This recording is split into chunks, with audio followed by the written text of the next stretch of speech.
Bismillahirrahmanirrahim. Assalamualaikum warahmatullahi wabarakatuh. Pemirsa MTA TV yang dirahmati Allah.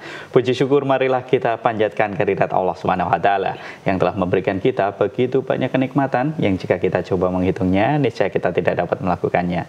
Shalawat salam marilah kita haturkan kepada junjungan kita Nabi Muhammad sallallahu alaihi wasallam. Kembali lagi menyapa aktivitas pagi Anda dalam program unggulan Fajar Hidayah bersama saya Fatih Haqil Muslim. Telah hadir di tengah-tengah kita Ustadz yang akan mengampu Fajar Hidayah pada kesempatan pagi hari ini. Beliau adalah Ustadz Muhammad Ghazali. Mari kita sapa beliau. Assalamualaikum Ustadz. Waalaikumsalam warahmatullahi wabarakatuh. Kabar sehat untuk pagi ini Ustadz ya? Alhamdulillah baik. Ya, semoga Ustadz selalu diberikan kesehatan oleh Allah Ustadz ya. Insya Allah. Ya, materi kita pagi ini Ustadz, kita membahas tema tentang apa Ustadz? Masalah bahaya dusta atau kebohongan. Ya, bahaya dusta atau kebohongan pemirsa. Baik pemirsa MTA TV yang dirahmati Allah, kami mengundang Anda sekalian untuk bergabung bersama kami melalui line telepon di 02716793000 atau Anda dapat mengirimkan pertanyaan tertulis Anda melalui line SMS atau WA di 08112553000. Namun sebelumnya, siapkan catatan dan mushaf Anda. Mari kita simak tausiah dari Ustadz Muhammad Ghazali. Silakan Ustadz. Bismillahirrahmanirrahim. Assalamualaikum warahmatullahi wabarakatuh. Alhamdulillah. Alhamdulillahirabbil alamin. Alladzi arsala rasulahu bil huda wa dinil haq liyudhhirahu 'alad dini kulli wa kafa billahi syahida. Asyhadu an la ilaha illallah wa asyhadu anna Muhammadan abduhu wa rasuluh. Allahumma salli wa sallim wa barik ala Muhammad wa ala alihi wa sahbihi ajma'in. Qala Allah Ta'ala fi kitabihil karim, a'udzu billahi minasyaitonir rajim. Ya ayyuhalladzina amanu taqullaha haqqa tuqatih wa la tamutunna illa wa antum muslimun. Wa qala Rasulullah sallallahu alaihi wasallam ittaqillaha haitsu ma kunta wa atbi'is sayyi'atal hasanata tamhuha wa khaliqin nas bi khuluqin hasanin. Rabbi shrah li sadri wa yassir li amri wahlul 'uqdatam min lisani yafqahu qawli, amma ba'd. Para pemirsa dan juga para pendengar rahimakumullah.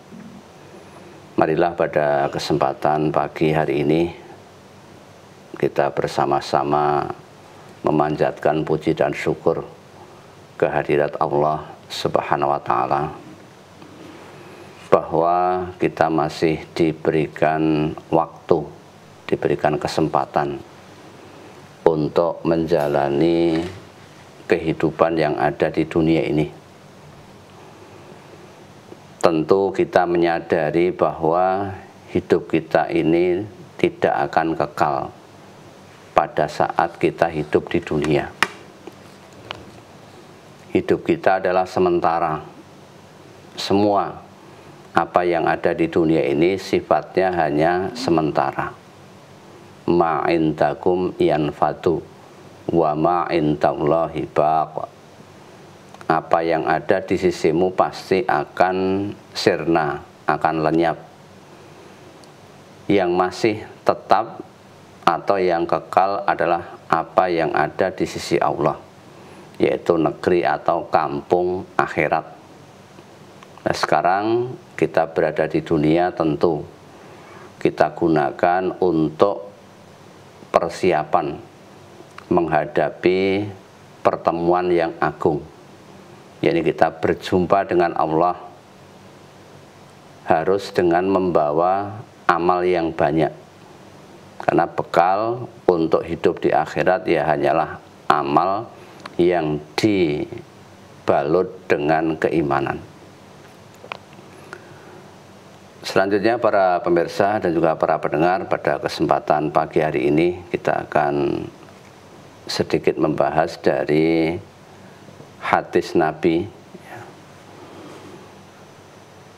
yang hadis ini sudah cukup populer, cukup jelas ya. Tetapi di dalam kehidupan sehari-hari ya mungkin di antara kita masih melakukan hal-hal yang dilarang oleh Nabi ini. Nabi kita bersabda, alaikum bisidqi, wajib atas kamu untuk jujur, baik berupa perbuatan maupun perkataan. Kemudian dijelaskan manfaat atau keutamaan daripada jujur itu adalah fa innas sidqa yahdi ilal birri.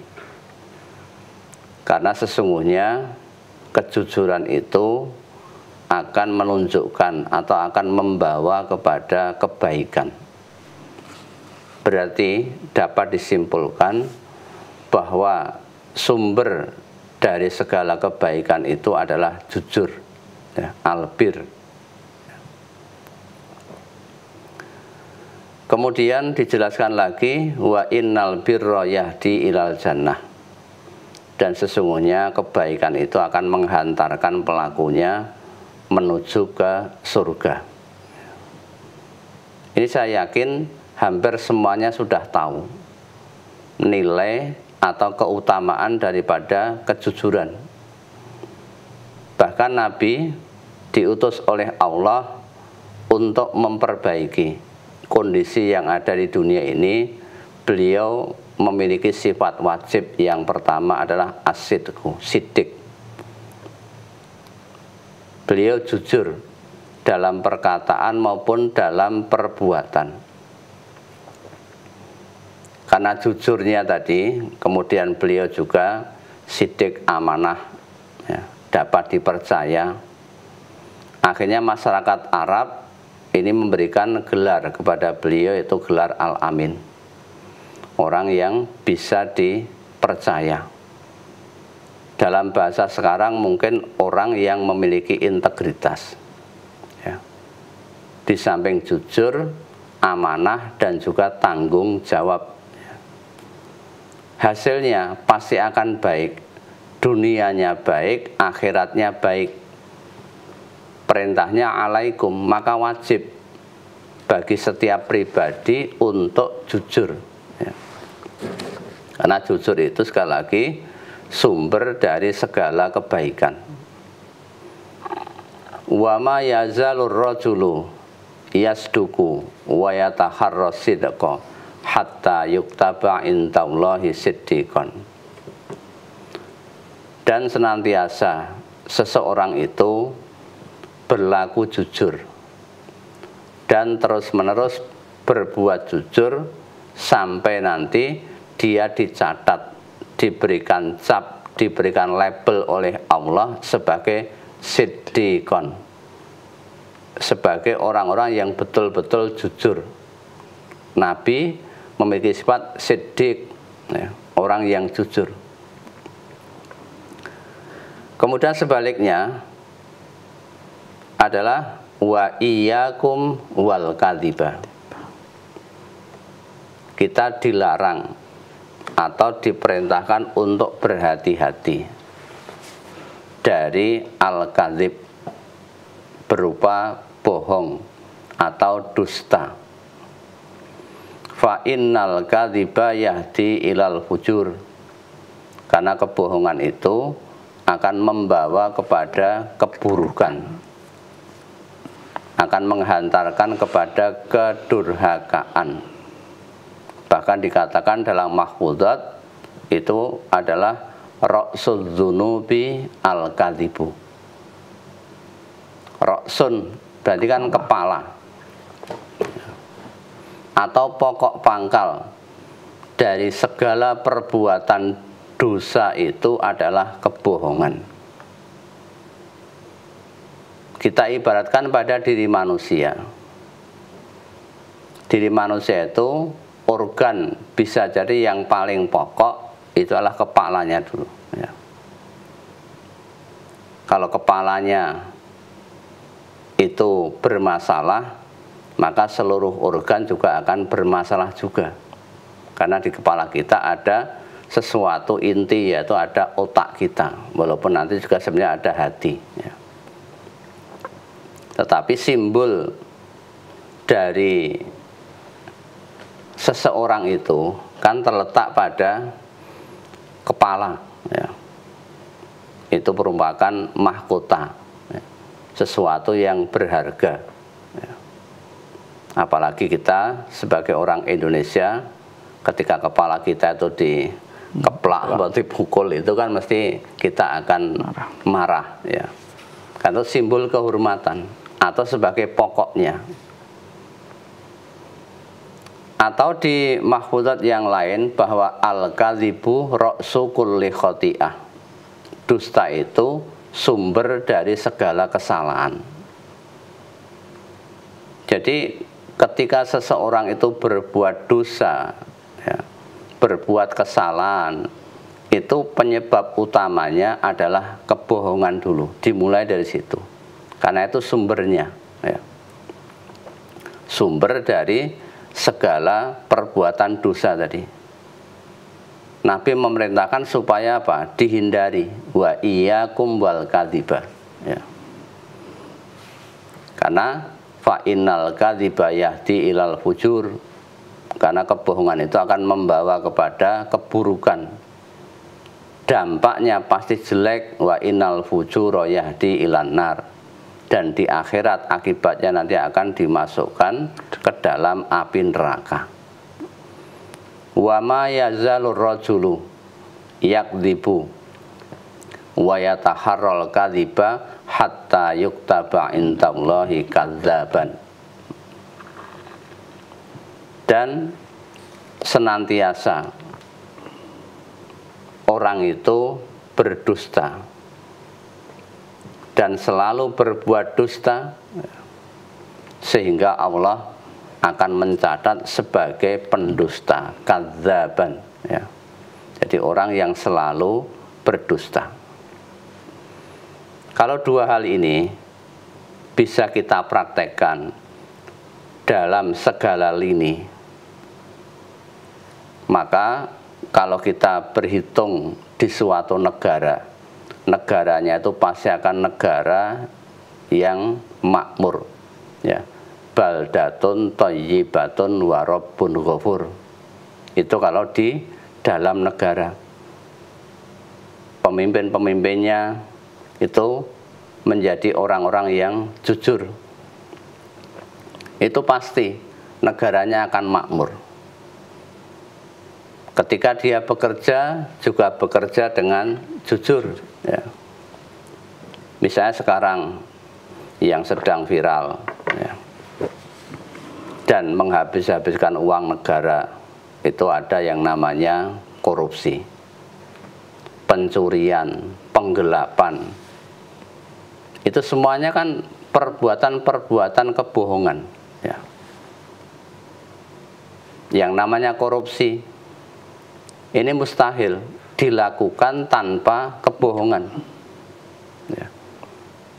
Misalnya dimulai dari memasukkan dokumen, ya. Dokumennya sudah dibuat dokumen yang palsu. Berikutnya memanipulasi data, ya. Datanya juga dimanipulasi, direkayasa. Kemudian dia berbohong atau mengingkari dirinya sendiri. Sebetulnya apa yang ia lakukan itu bertolak belakang dengan hatinya. Itu pasti dia mengetahui. Itu bentuk-bentuk daripada kebohongan, ya. Dia tahu sebetulnya yang dilakukan itu adalah perbuatan yang salah, tetapi dirinya dikuasai oleh hawa nafsu, ya. Padahal kita kalau belajar dalam Al-Quran tentu akan memahami ayat Allah, ya. Di surat Al-Baqarah itu ayat 188, wala ta'kulu amwalakum bainakum bil batil wa tudlu biha ilal hukam litakulu fariqam min amwalin nasi bil ismi wa antum ta'lamun. Wala ta'kulu amwalakum, jangan kamu memakan harta sebagian kamu atas sebagian yang lain, ya, dengan cara yang batil. Nah, orang yang mencuri, orang yang korupsi itu kan perbuatan mengambil harta, memakan harta dengan cara yang batil. Itu uang siapa yang diambil? Ya, bukan uangnya sendiri. Ya. Kalau gaji ya bukan satu gaji. Ya. Ini dilarang. Kemudian wa tudlu biha ilal hukam. Dan jangan kamu membawa perkara itu, membawa urusan itu kepada hakim, ya, sebagai pembenaran, ya, bahwa ini bukan merupakan korupsi dan lain-lain, dikuatkan dengan aparat-aparat penegak hukum, karena mereka sudah disuap terlebih dahulu,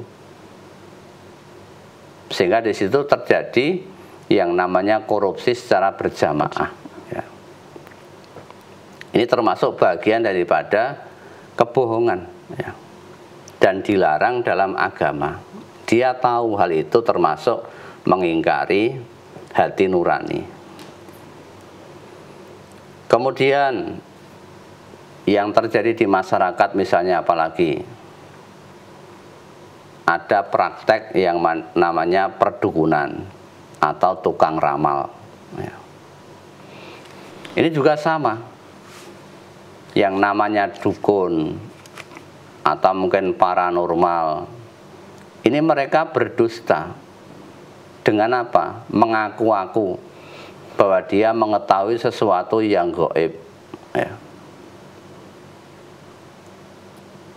Mengetahui hal-hal yang tidak dilihat oleh orang lain. Padahal hal yang seperti itu dilarang dalam agama, ya. Bahkan man ata arrafan, siapa yang mendatangi dukun, fasa'alahu an syai'in, kemudian ia bertanya kepadanya tentang sesuatu, lam tuqbal lahu salatun arba'ina lailah, maka Allah tidak akan menerima sholatnya selama 40 malam. Berarti praktek perdukunan itu di dalam Islam dilarang. Lah dukun itu biasanya sering berdusta, sering ngapusi untuk meyakinkan orang yang datang kepadanya. Ini semuanya diawali dari kebohongan, ya. Termasuk mungkin terjadinya perzinaan, ya. Ini semuanya diawali dengan kebohongan juga. Seperti menyembunyikan statusnya, ya, atau berbohong untuk mencari kesempatan, atau berbohong membohongi pasangannya bahwa itu hanya merupakan rekan kerja atau rekan dagang dan lain-lain, padahal ada hubungan khusus, ya. Dia pasti berbohong, tidak menyampaikan yang sebenarnya. Dan masih banyak yang lain-lain yang ini menjelaskan bahwa awal dari perbuatan dosa itu dimulai atau dibuka dengan yang namanya kebohongan. Maka kita sebagai orang Islam, umatnya Nabi Muhammad SAW, berusaha untuk selalu berlaku jujur, menghindari kebohongan, karena siapapun orang yang dibohongi itu pasti tidak akan senang, orang yang ditipu itu tidak akan senang. Dan yang namanya sifat jujur dimanapun berada pasti sebetulnya orang itu akan dicari, karena yang namanya kejujuran pasti akan membawa kepada kebaikan. Di suatu perusahaan misalnya, bosnya atau direkturnya ini jujur, karyawannya jujur, semuanya jujur, mesti perusahaannya akan maju. Tetapi kalau ada orang-orang yang curang, orang-orang yang bohong, itu pasti akan terjadi kebangkrutan, ya.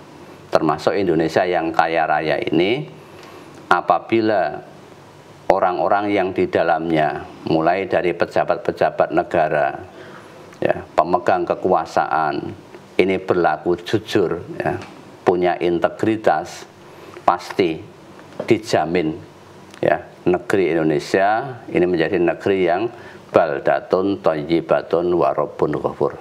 Ya, sementara itu dulu. Ya, terima kasih Ustaz. Baik pemirsa MTA TV yang dirahmati oleh Allah, kami mengundang Anda sekalian untuk bergabung bersama kami melalui line telepon di 02716793000 atau Anda dapat mengirimkan pertanyaan tertulis Anda melalui line SMS atau WA di 08112553000. Namun sebelumnya kita simak informasi yang berikut ini.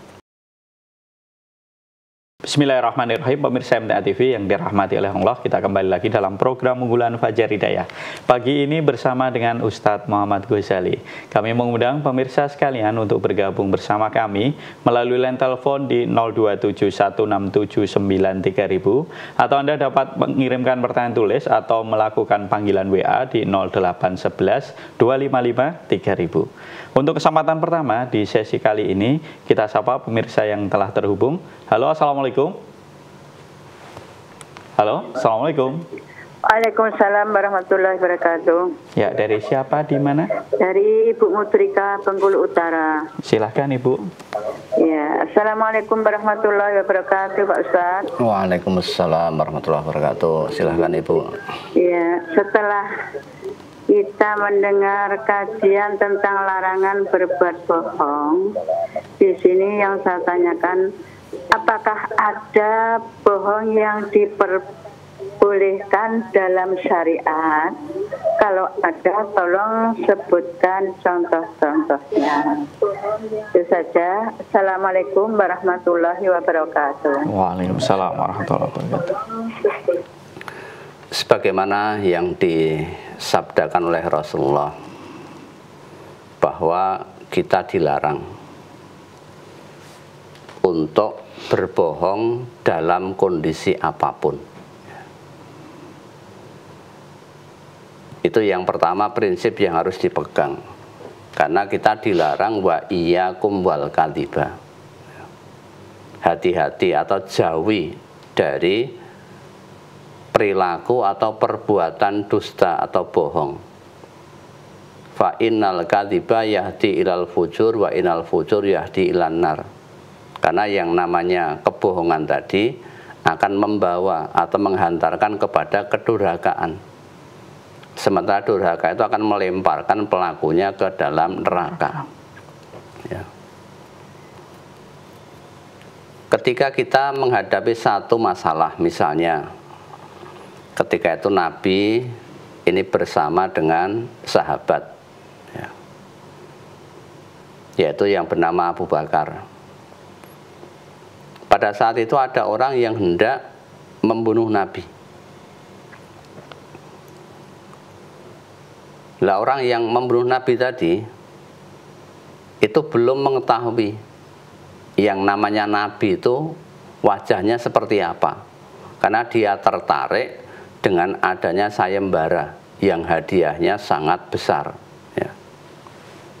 Hadiahnya 100 ekor unta merah, ya. Siapa yang bisa membunuh atau menangkap Nabi hidup maupun mati mendapatkan hadiah seperti itu. Sehingga orang-orang itu mereka berbondong-bondong, ya, pengen mendapatkan uang yang banyak, sekalipun orang tadi belum pernah mengenal Nabi, ya.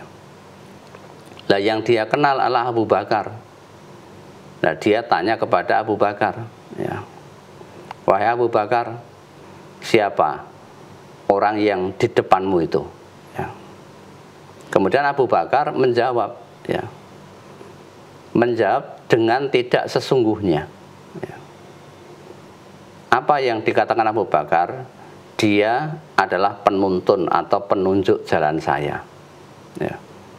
Itu bukan berbohong, ya.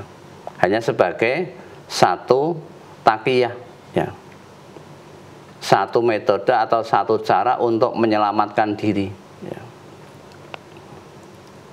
Termasuk istrinya Nabi Ibrahim ketika ditanya itu siapa itu, ya. Kemudian Nabi Ibrahim mengatakan itu adalah saudaraku. Lah, saudara yang dimaksud adalah saudara seiman, saudara seakidah. Sebab kalau dikatakan yang sebenarnya bahwa itu adalah sebagai istriku, nanti akan dirampas oleh raja yang dolim tadi atau penguasa yang dolim tadi. Ya. Ini hal-hal yang dilakukan oleh sahabat Nabi. Jadi tidak ada yang namanya kebohongan-kebohongan itu. Ya, kita berusaha untuk menjaga betul. Ya katakan apa adanya. Misalnya seorang suami ditanya istri tentang masakan, Mas atau Pak atau bagaimana panggilannya, gimana masakan saya hari ini, ya. Walaupun mungkin masakannya atau kasinan dan lain sebagainya, kan bisa dijawab, ya masakanmu hari ini luar biasa, ya mari kita rasakan bersama. Itu kan tidak jujur, ya, tidak bohong. Ya. Bisa kita mencari cara yang lain bagaimana berusaha untuk tidak berbohong tadi. Harus mengedepankan alaikum bisidqi. Jadi wajib bagi kita untuk berlaku jujur tadi. Ya. Ya. Kami masih mengundang pemirsa sekalian untuk bergabung bersama kami melalui line telepon di 02716793000 atau Anda dapat melakukan panggilan WA di 08112553000. Kita ke pertanyaan tertulis dulu, Ustadz. Ya. Dari Ibu Umi yang ada di Pacitan, Ustadz. Saya seorang wanita yang sudah menikah. Ya. Manakah yang lebih penting antara suami dan orang tua? Karena saat ini saya tinggal bersama orang tua. Dan ketika saya hendak keluar rumah dengan teman-teman, suami mengizinkan tapi ibu saya selalu melarang, Ustadz. Mohon tausiahnya. Kalau ditanya mana yang lebih penting, semuanya penting. Ya, karena masing-masing punya wilayah sendiri-sendiri. Berbakti kepada orang tua itu hukumnya adalah wajib, karena ini perintah Allah, wa qadha rabbuka alla ta'budu illa iyyahu wa bil walidaini ihsana. Ya. Dan Tuhanmu telah menetapkan, telah memerintahkan agar kamu jangan menyembah selain Dia, dan hendaklah berbuat baik kepada kedua orang tua, kepada ibu bapak. Ini perintah dari Allah. Baik itu suami maupun istri, masing-masing punya kewajiban sebagai anak itu untuk berbakti kepada kedua orang tua, walaupun tadi istri tadi sudah punya suami, ya, karena wilayahnya itu sendiri-sendiri.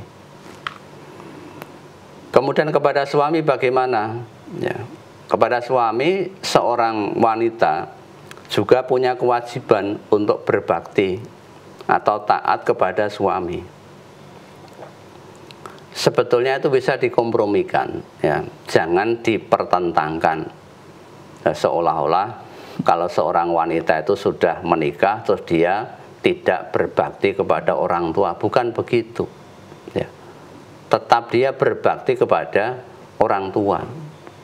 Tetapi ketika hal itu mungkin bersamaan, kan bisa saja seseorang itu minta izin kepada suaminya, izin secara baik-baik, ya. Tentang dua hal tadi, ketika dia pergi bersama dengan teman-temannya tadi, suaminya membolehkan. Nah, sementara ibunya melarang. Lah mana yang ditaati kan, yang ditaati kan itu. Ya. Lihat dulu teman-temannya tadi siapa, ya. Teman-temannya tadi membawa kepada kebaikan atau tidak, karena mungkin ada pergaulan teman-temannya termasuk wanita-wanita yang sosialita. Itu kan membawa kepada hal-hal yang tidak baik. Hidupnya glamor, akhirnya membawa membawa hal-hal yang menjadikan rumah tangganya tadi menjadi kurang bagus, kurang harmonis, ya. Padahal kemampuan suaminya hanya pas-pasan, nah dia minta sesuatu yang neko-neko, ya. minta tas mungkin yang harganya mahal. Hal-hal yang lain juga mahal yang menyebabkan nanti akhlak si anaknya tadi atau istri daripada suami tadi itu menjadi tidak baik. Maka sudut pandang orang yang melarang itu betul mana? Ya. Kalau betul dari orang tua, ya berarti kita taat kepada orang tua. Ya. Adanya melarang itu mesti kan orang tua punya rasa. Ini apa penyebabnya kok dilarang? Ya. Atau mungkin hanya menghabis-habiskan waktu dan lain sebagainya. Ini orang tua biasanya punya pertimbangan-pertimbangan khusus. Ini sebenarnya semuanya bisa dikompromikan. Jangan dipertentangkan lebih taat kepada yang mana. Jangan seperti itu. Itu nanti banyak masalah-masalah yang terjadi. Ya. Ya, terima kasih Ustaz. Baik pemirsa MTA TV yang dirahmati Allah, kami masih mengundang Anda sekalian untuk bergabung bersama kami melalui line telepon di 02716793000. Kita sapa pemirsa yang telah terhubung. Halo, Assalamualaikum. Waalaikumsalam. Ya, dari siapa, di mana? Saya Firda dari Grobogan. Ya, silakan. Ingin tanya Ustaz, apakah memang ditemukan tentang adab makanan yang mencampur seperti darat dan laut satu piring, dan bagaimana kedudukan hadis itu jika kita lakukan seperti itu, Ustaz? Terima kasih. Ya, terima kasih. Gimana saya? Apakah ada larangan adab makan mencampurkan makanan dalam satu piring, darat maupun laut? Apakah ada larangannya? Ya. Tentang masalah makanan itu sudah ditetapkan oleh Allah dan Rasulnya apa saja jenis makanan yang dilarang. Ya.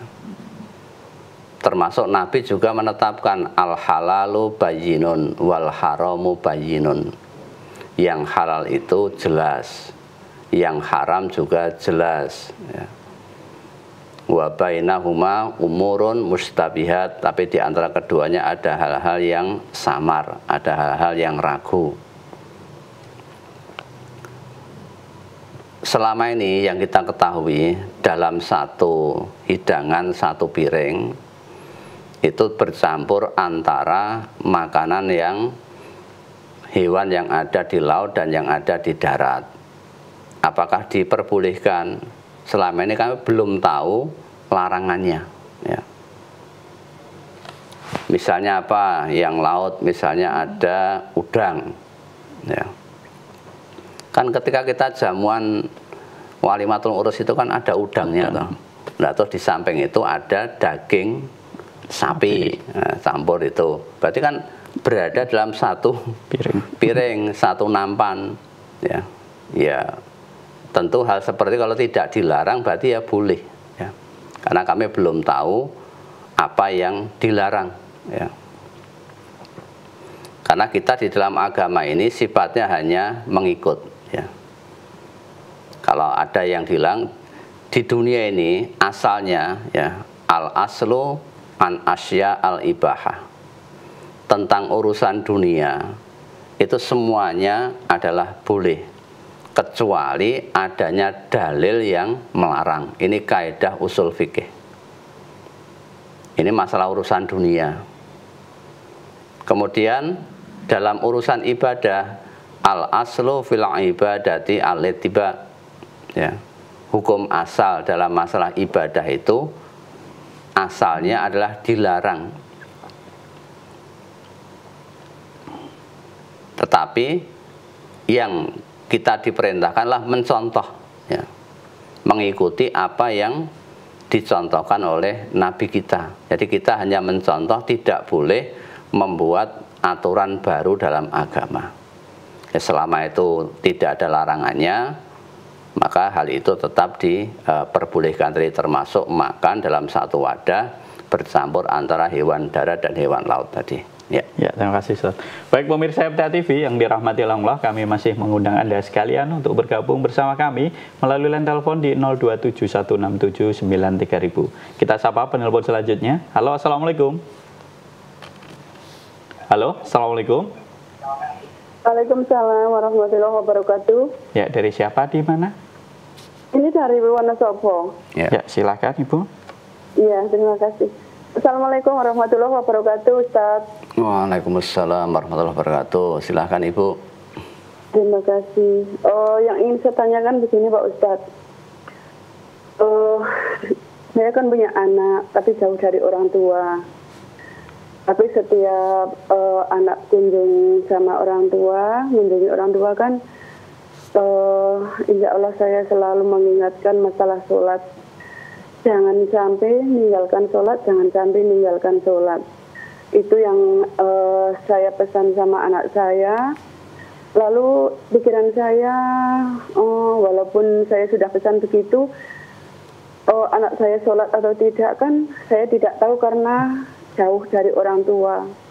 Jadi apakah kewajiban untuk memberitahu anak itu sudah betul atau saya nanti di depan Allah masih ada beban yang bagaimana begitu Pak Ustadz misalnya gitu. Tindak tajiahnya. Terima kasih. Wassalamualaikum warahmatullahi wabarakatuh. Waalaikumsalam warahmatullahi wabarakatuh. Ya, nanti Ibu bisa dibuka surat Toha ya 132. Allah berfirman, wa'mur ahlaka bis-shalah wastabir 'alaiha. Dan perintahkanlah kepada keluargamu untuk mendirikan sholat dan bersabarlah kamu dalam mengerjakannya. Ini perintah dari Allah supaya orang tua itu memerintahkan anaknya untuk mendirikan sholat. Tentu kita harus melihat usianya berapa. Kalau mungkin usianya masih dia belum balik atau akalnya belum sampai, bagaimana ketika kita itu menyuruh, itu dipastikan sampai anak itu mengerjakan sholat ya. Jangan dilepas, jangan ditinggal, karena anak-anak itu memang ya masih seperti itu, masih labil. Dan perlu ditanamkan bahwa sholat ini dalam hidup di dunia itu sesuatu yang paling penting. Urusan yang paling penting dalam hidup di dunia itu adalah sholat. Kenapa demikian? Karena besok pada hari kiamat ya, awwalu ma yuhasabu bil abdu yaumal qiyamah as-shalah. Yang pertama kali ditanyakan atau dihisab, dihitung pada hari kiamat nanti adalah sholat. Kalau sholatnya baik, amal-amal yang lain juga akan menjadi baik. Kalau sholatnya buruk, amal-amal yang lain juga akan menjadi buruk. Sehingga sholat ini menjadi satu ukuran, satu barometer tentang baik buruknya seseorang. Bahkan yang membedakan antara ciri-ciri orang Islam dengan ciri-ciri orang kafir itu adalah sholatnya. Kalau dia meninggalkan sholat, tarkus sholat, maka dia dihukumi menjadi termasuk orang yang kafir. Maka kita sebagai orang tua berusaha semaksimal mungkin pendidikan yang pokok, pendidikan yang utama adalah menanamkan akidah tadi. Termasuk sholat ini, bahwa sholat ini merupakan satu hubungan antara seorang hamba dengan penciptanya ya. Sebagai bentuk ketaatan kita tunduk, kita sujud dengan mengerjakan sholat tadi, itu bentuk ketaatan seorang hamba kepada Robnya, kepada Tuhannya. Nah, kalau anak itu sudah dewasa tadi, kita bisa memantau juga, misalnya dari tempat yang jauh, ya tidak apa-apa. Mungkin dikatakan sebagai orang tua yang cuek. Ya, tidak masalah. Nah, misalnya orangnya kita di Solo, kemudian anak kita kuliah di Jogja atau di Surabaya, ditanyakan, gimana nak, sudah sholat belum, dan sebagainya.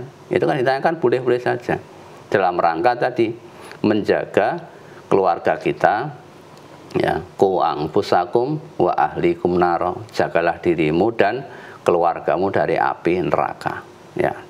Tetap ibu tadi harus berusaha semaksimal mungkin untuk memastikan bahwa anak-anak kita sudah melaksanakan sholat. Misalnya di kamar digugah subuh-subuh, misalnya digugah sekali ternyata belum bangun, 2 kali belum bangun, sampai dipastikan kita melihat bangun dan mengerjakan sholat. Jangan ditinggal pergi. Kalau ditinggal pergi bisa jadi nanti anak itu tidak sholat, ya. Ya, demikian. Ya, kita ke pertanyaan selanjutnya Ustadz, dari Pak Bambang yang ada di Banjarnegara. Untuk melindungi rumah dan keluarga dari kejahatan tukang sihir dan orang dengki, menjelang sholat maghrib itu dibacakan ayat kursi, dan di atap rumah dan sekeliling rumah itu dikaburi garam dapur, Ustadz. Menurut Islam, apakah yang demikian ini diperbolehkan, Ustadz? Mohon tausiahnya. Ya, cara-cara yang seperti itu kami belum mengetahui manfaat ayat kursi tadi untuk mengusir apa? Kejahatan dari sihir dan orang dari tukang sihir, atau dengan cara yang lain ditaburi kembang setaman atau dipagari dengan apalah, doa-doa, wirid-wirid. Kami belum mengetahui bahwa ayat kursi bisa digunakan untuk itu, ya. Kita sebagai orang yang beriman, ya, tentu ketergantungan kita bagaimana kita tawakal kepada Allah, ya. Minta tolong kepada Allah. Kemudian agar kita terhindar dari hal-hal yang tidak baik, ya kita berlindung kepada Allah dengan cara berta'awud, ya. Minta perlindungan kepada Allah dari godaan setan yang terkutuk. Itu kita berta'awud, karena setan itu selalu menggoda, setan selalu mengganggu. Apalagi tadi ada ritual menaburkan garam tadi, ya, di atap rumahnya. Ini kan hal-hal yang di luar nalar kita, ya. Termasuk mungkin menurut kata orang yang pintar, kadang-kadang kan ada orang menolak supaya tidak terjadi hujan, ya. Tolak hujan dulu kan ada di sirkuit Mandalika itu, ya. Ini hal-hal yang sebetulnya agama itu bisa sebagiannya bisa dijangkau dengan akal. Kalau orang dulu menolak hujan itu ada yang menaruh celana itu di atas genting, nah, supaya tidak terjadi hujan, tolak bala dan sebagainya. Hal-hal yang seperti itu kita sebagai orang Islam jadikan Rasulullah itu sebagai contoh yang terbaik. Tidak usah jauh-jauh, tidak usah mencari yang lain. Rasulullah mengajarkan tidak, ketika menolak bala, menolak kejahatan tadi dengan cara-cara yang seperti itu. Kalau Rasulullah tidak mencontohkan, ya kita jangan melakukan. Termasuk tadi dengan ayat-ayat kursi tadi, kita belum mengetahui cara-cara yang seperti itu, ya. Ya, pertanyaan tadi terus pertanyaan terakhir Ustadz pada Fajar Hidayah kali ini. Sebelum diakhiri, ada yang ditekankan terkait materi Ustadz? Ya, baik pada para pemirsa dan juga para pendengar radio yang mengikuti acara ini, kita tekankan kembali terkait dengan masalah kebohongan, ya. Di dalam mahfudzat atau makalah atau kata-kata mutiara, yang ini juga diambil intisarinya dari Quran dan hadis, ya. Hadisnya sudah jelas tadi, ya. Alaikum bisidqi atau wa iyyakum wal kadhiba. Kalau dalam makalah tadi dikatakan ra'sudzunubi al-kadhibu. Kebohongan itu adalah pokok, ya, atau sumber dari segala macam dosa. Itu dimulai dari kebohongan, dimulai dari dusta. atau al-kadzibu ra'su kulli khati'ah. Dusta atau bohong itu sumber dari segala kesalahan. Setelah kita mengetahui hadis Nabi, larangan tentang berbohong, berdusta, juga ada ayat-ayat dalam Quran yang kita dilarang untuk mendustakan, ya, atau berdusta. Kita berusaha semaksimal mungkin dalam hidup ini supaya berlaku jujur, menghindari kebohongan.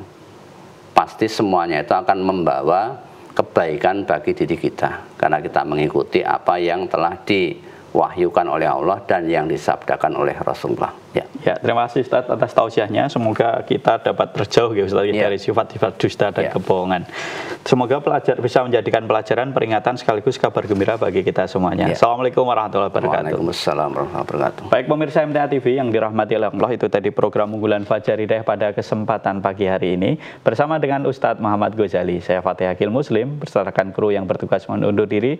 Alhamdulillahirabbil alamin, subhanakallahumma wa bihamdika asyhadu an la ilaha illa anta astaghfiruka wa atubu ilaik.